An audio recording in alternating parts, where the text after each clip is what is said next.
Hi, I'm Erin with After Cancer, Solutions for Sexual Health, and helping survivors find intimacy again. Today is the third episode in a four-part series of Finding Intimacy Again.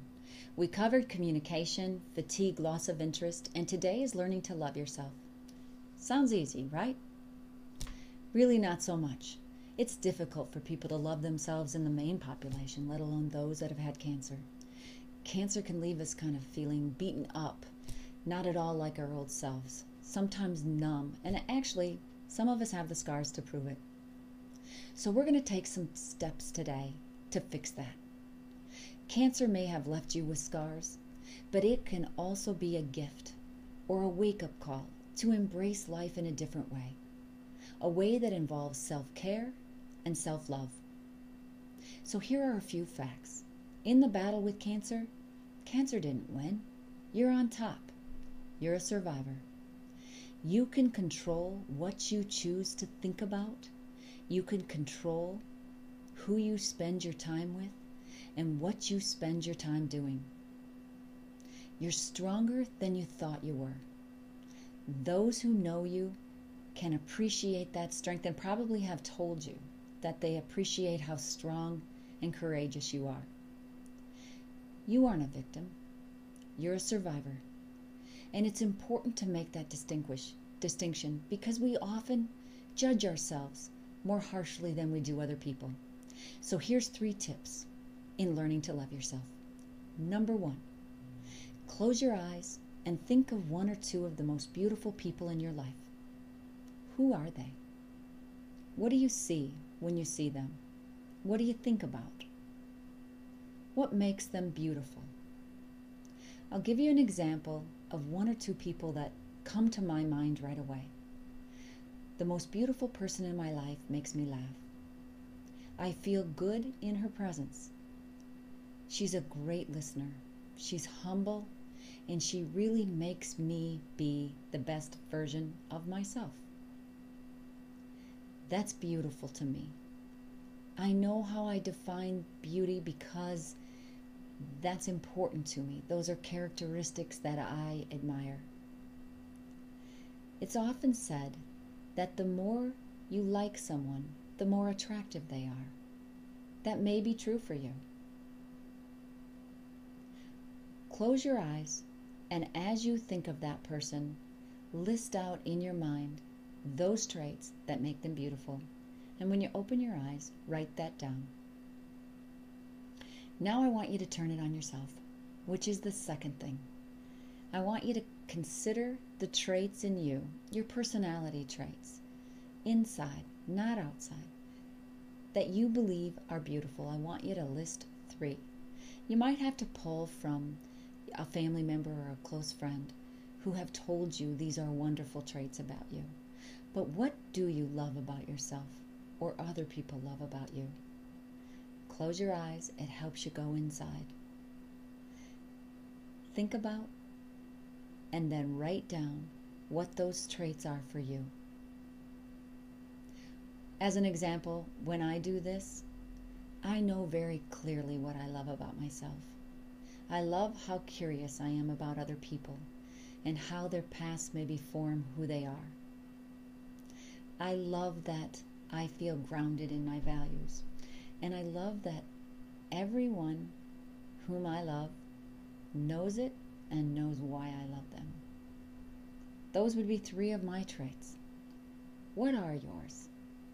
Spend a few minutes on this because they may be the most important parts of what makes you beautiful. Now, number 3, this is harder. I want you to think of your physical traits. The outside. What do you love about yourself? It may have been easier when we were young to think about this, but I want you to think about it for now. What do you love about yourself? As an example, here's mine. I don't love my big nose, but I do love my eyes. I like my smile, and I've learned to love how short I am. I never thought I'd say that. I always wanted to be tall. I really thought being tall meant you'd have advantages in life over these short people. Actually, I love how short I am, and how I am just one day closer to being my mother, who is 4'9". So those are my physical traits. What are yours? You may need to spend a little bit more time with this, but it's important. I know you hear me talk about finding intimacy again. Going through these steps will absolutely help you learn to love yourself again, which is a step in finding intimacy again. I got a question this week from Maggie, a fellow cancer survivor, who said, I am a breast cancer survivor and have been out of treatment for a year. I feel like my spouse is not attracted to me anymore, and though I understand why, I don't know what to do about it. What would you suggest? Maggie, this is a common question. What I suggest you do is think about those traits in you that you do love about yourself. Your outside appearance, regardless of how cancer has changed it, you may have different hair, gained weight, or no energy level. You may actually have the scars from cancer treatment. But that doesn't define you. What defines you are your values and how you behave toward others and how you choose to live your life. I want you to go through those steps and consider what you love about yourself. Making that difference in your life, loving yourself, can actually change how you act or react with your partner ever so slightly. It can change the dynamic between the two of you, and that can help you possibly create a spark, enjoy a memory together, or connect emotionally as a first step to finding intimacy again. I wish you the best, Maggie. You can choose how to spend the rest of your life. Choose to love yourself every day. Your questions are encouraged. I'd like you to comment on how you love yourself after cancer treatment. What have you been able to do to make a better life for yourself in helping find intimacy again? Comment below or leave me an email at erin@aftercancer.co and visit our website where you'll find great tips and information at www.aftercancer.co. And while you're there, sign up to join the community of survivors struggling with these same issues you are. I look forward to hearing from you.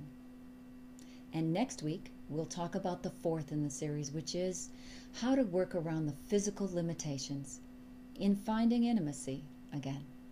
Have a good week.